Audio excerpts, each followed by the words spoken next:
Perkenalkan, nama saya Maisha Fitri dengan NPM 24811172. Saya dari kelas F. Saya akan menjelaskan gangguan pada otak yang disebabkan oleh depresi. Pertama, ada struktur otak. Penelitian neuroimaging menunjukkan adanya perubahan pada beberapa bagian otak penderita depresi, terutama 1. Prefrontal cortex (PFC) terlibat dalam pengambilan keputusan dan regulasi emosi. PFC pada penderita depresi sering menunjukkan penurunan aktivitas. Kedua, amigdala berperan dalam pemrosesan emosi. Pada individu depresi, amigdala seringkali mengalami hiperaktivitas yang berkaitan dengan perasaan takut dan stres berlebih. Hipokampus terlibat dalam memori dan pengaturan emosi. Studi menunjukkan bahwa volume hipokampus cenderung lebih kecil pada penderita depresi kronis, diduga karena peningkatan kadar hormon stres kortisol. Selanjutnya ada neurotransmitter. Ketidakseimbangan kimia otak merupakan faktor utama dalam patofisiologi depresi. 3 neurotransmitter utama yang berperan adalah 1. Serotonin, berfungsi mengatur suasana hati, tidur, dan nafsu makan.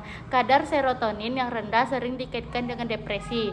Kedua, dopamin, terkait dengan sistem reward dan motivasi. Kekurangan dopamin menyebabkan hilangnya minat dan motivasi. Ketiga, norepinefrin, berperan dalam kewaspadaan dan respons stres. Ketidakseimbangan norepinefrin dapat memicu gejala seperti kelelahan dan kesulitan fokus.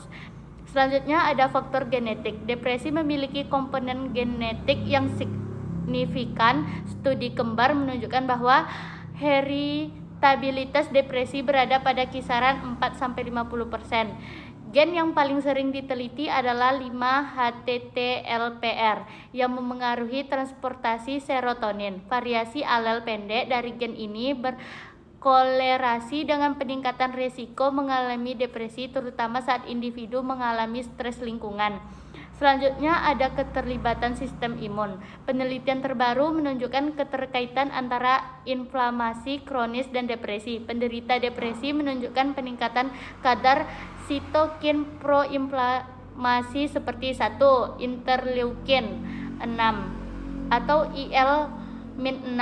Kedua, tumor necrosis faktor alfa atau TNF. Yang ketiga, C-reactive protein atau CRP. Hipotesis Chictolin Theory of Depression mengatakan bahwa peradangan sistematik dapat memengaruhi neurotransmisi di otak, menyebabkan penurunan aktivitas serotonin dan dopamin serta mengganggu neuroplastisitas. Selanjutnya ada mekanisme epigenetik. Stres masa kecil atau yang disebut AC, Adverse Childhood Experience, dapat menyebabkan perubahan epigenetik, yaitu perubahan ekspresi gen tanpa mengubah struktur DNA. Misalnya 1. Metilasi pada gen mengatur HPA axis.